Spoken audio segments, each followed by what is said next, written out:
Bon, alors rebonjour à tous. Souvent, on se retrouve à des manifestations face à des orateurs qui font des discours qu'on approuve. Et si on peut réexpliquer les choses sur le moment, le soir même ou le lendemain, ça devient tout de suite plus compliqué. Alors, aujourd'hui...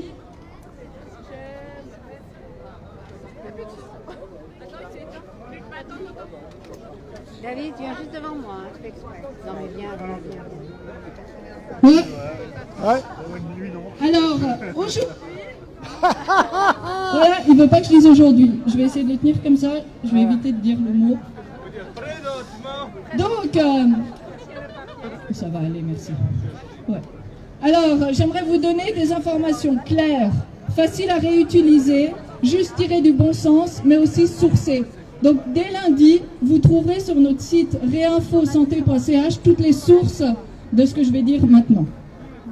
Le but, c'est d'éviter ici tout charabia scientifico-médical dont on n'a pas besoin pour comprendre la situation ni pour transmettre les informations. Je dis bien les informations et informer. Je pense que contrairement à nos contradicteurs, on ne doit surtout pas chercher à convaincre qui que ce soit, même si ça peut être super tentant certains coups.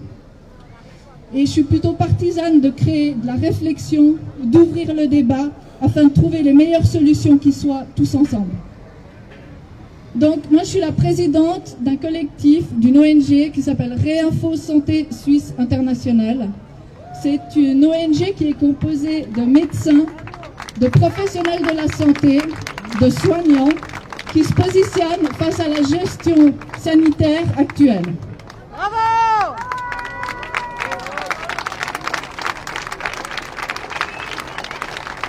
Donc, on a des professionnels de divers horizons et on est loin d'être des anti-vaccins ou autres termes couramment utilisés lorsqu'on est en désaccord avec la politique actuelle. En sachant que parmi nous, une grande majorité des médecins vaccinent quotidiennement les vaccins traditionnels à leur cabinet. Notre positionnement et action vont au-delà de ça. Et on s'engage à mettre en lien les professionnels de la santé qui souhaitent agir, libérer la parole et protéger les médecins qui souhaitent s'exprimer, faire circuler des informations scientifiques, sortir nos concitoyens de la peur pour aller tous ensemble vers le courage, proposer une autre alternative à la politique sanitaire et remettre au centre et valoriser la prévention et les traitements qui existent, relancer un débat scientifique et hors conflit d'intérêts, et créer des actions communes pour la protection de la santé et des libertés fondamentales. Donc vous trouverez beaucoup d'informations, de documents, de courriers, de sources scientifiques sur notre site réinfosanté.ch.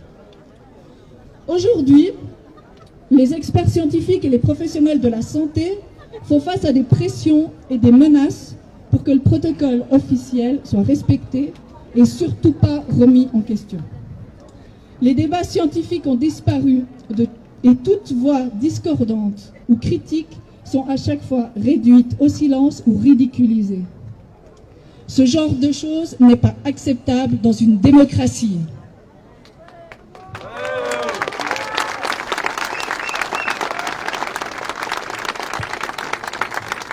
J'aimerais apporter au nom de Réinfo Santé Suisse Internationale tout notre soutien à la dizaine de médecins français qui viennent de se faire convoquer par l'Ordre des médecins en France, mais aussi à tous les confrères qui, dans le monde entier, se font retirer leurs droits de pratique, coupables d'avoir osé se dresser face aux dictats des autorités, de la pharma, des conflits d'intérêts, et tout ça pour respecter leur engagement éthique de médecins au plus proche de leur conscience.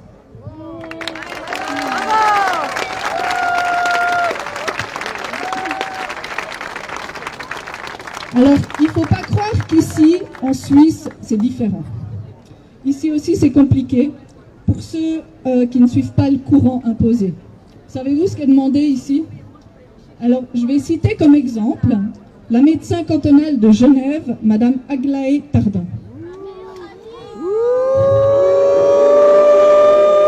Les médecins peuvent exprimer leurs opinions, mais dans la relation avec leurs patients, ils doivent au préalable donner l'information sur les recommandations des autorités. En l'occurrence, recommander la vaccination contre le Covid-19.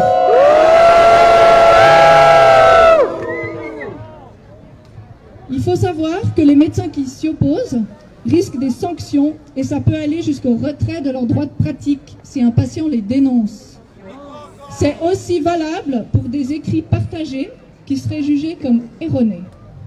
En ce qui concerne la FMH, donc c'est l'association faîtière des médecins en Suisse, il est dit que lorsque les médecins donnent des conseils à propos de la vaccination contre le Covid, ce n'est pas leur avis personnel qui doit primer. La FMH a demandé à ses membres de suivre les recommandations de la Commission fédérale pour la vaccination. Je vous laisse imaginer la situation dans laquelle se trouvent les médecins aujourd'hui. Au début de cette année, en janvier, on a fait une demande de moratoire concernant la vaccination Covid. En respectant le principe de primum non nocere, d'abord ne pas nuire, et le principe de précaution que chaque médecin est censé respecter. Évidemment, notre demande de moratoire a été rejetée d'un coup de revers de main par l'OFSP, Swissmedic, le département de l'Intérieur, les médecins cantonaux, etc. Le tout sans aucun justificatif sourcé et études données à l'appui, comme d'hab. En juin dernier, on a fait une relance de ce moratoire, accompagnée d'informations supplémentaires recueillies sur les mois écoulés entre deux, et on attend une réponse. Dans ce moratoire, on demande d'arrêter la campagne de vaccination expérimentale contre le SARS-CoV-2 et de suspendre immédiatement les autorisations à durée limitée données par Swissmedic.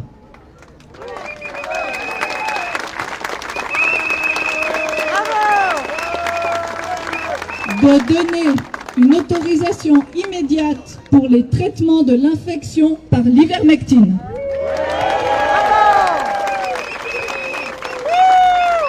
On demande aussi la suspension immédiate des campagnes de propagande massive hashtag je me vaccine pour que la vie reprenne et un geste du cœur pour tous.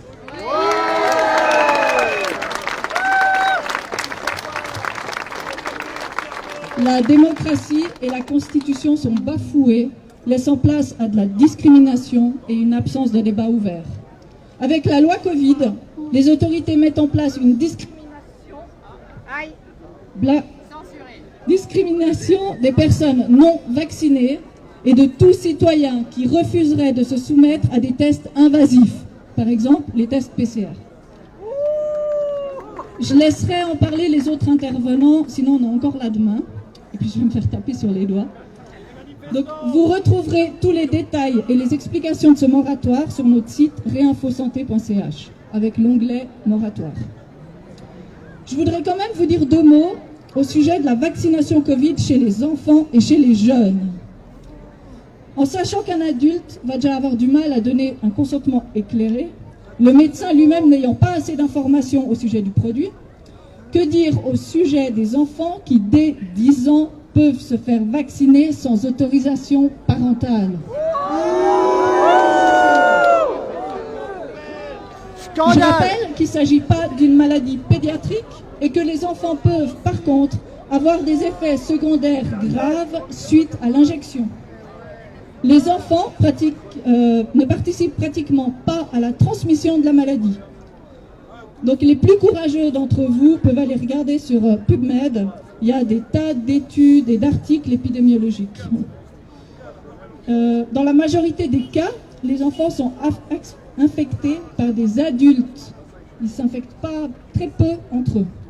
Comble de l'histoire, les études montrent que les enfants sont plutôt un frein à l'épidémie grâce à leur très bonne immunité naturelle, innée, qui agit dès le premier contact avec le virus. Ouais.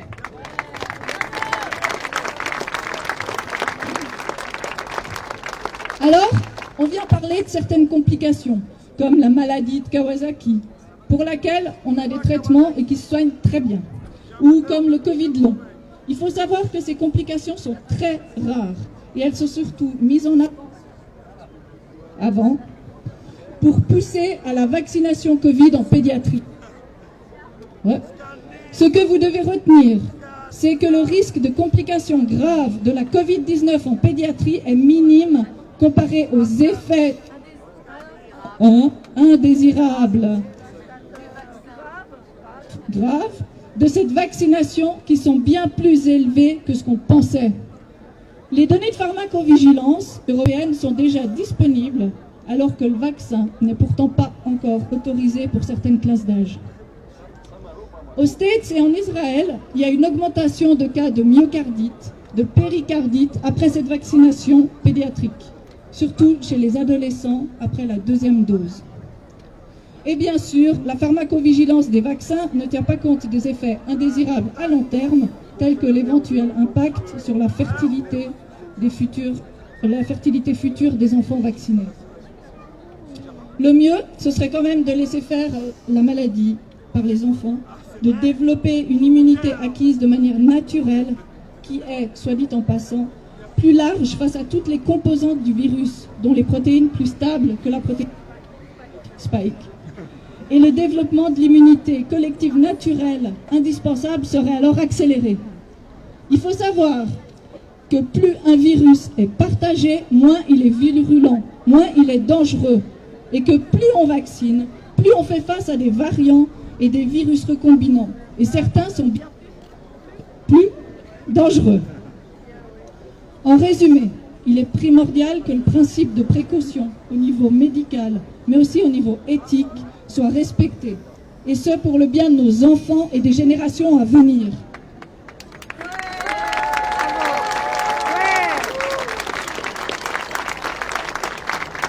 Plus on vaccine, plus il y a de maladies. Les pays les plus vaccinés au monde connaissent une augmentation des cas Covid. Israël aussi. Et apparemment, les personnes vaccinées sont plus susceptibles d'être hospitalisées et de faire une maladie grave. Si on regarde l'état épidémiologique en Israël, pays dans lequel on a beaucoup vacciné, et selon leur ministre, 50% des nouveaux cas sont des personnes vaccinées. Selon les statistiques officielles de la semaine du 11 au 17 juillet, donc il y a 2 semaines, ce serait plutôt un chiffre avoisinant aux 80%.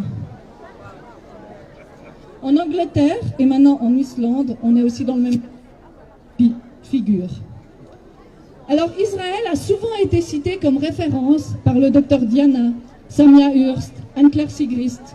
Et à voir les résultats, personnellement, ça me laisse plutôt songeuse. Bref, j'aimerais juste rappeler à ces personnes, ces experts stars de la propagande médiatique, l'article 258 du Code pénal suisse, alarme à la population, qui concerne celui qui aura jeté l'alarme dans la population par la menace ou l'annonce fallacieuse d'un danger pour la vie, la santé ou la propriété, risque une peine d'emprisonnement, entre autres. Au clou! Au clou! Mais aussi que le fait de promouvoir une obligation vaccinale détournée, donc le pass sanitaire, ça fait appel à l'article 181 du Code pénal qui s'appelle contrainte. Puisqu'on est face à une dissonance cognitive, ça c'est une spéciale dédicace au docteur Diana, la vaccination n'est pas obligatoire, mais si on est obligé d'une manière détournée à la faire, sous peine de plus avoir de vie sociale, ni professionnelle, ni culturelle, etc., bref, plus de vie, ça revient alors à une contrainte et c'est complètement illicite.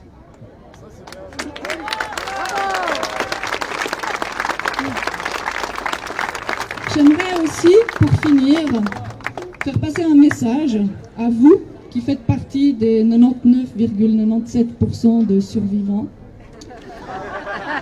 J'aimerais appeler à la responsabilisation de chacun.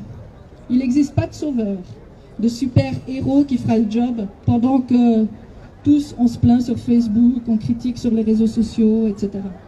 Des Louis Fouché, des Alexandra Orion-Caude, des Chloé, des Astrid et tous les autres.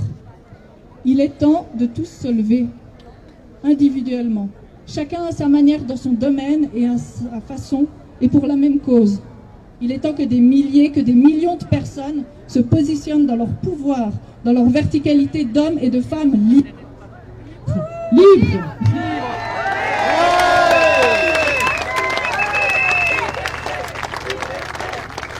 Et qu'on mette un stop à ce bulldozer que trop peu essayent d'arrêter. Il est temps de se lever.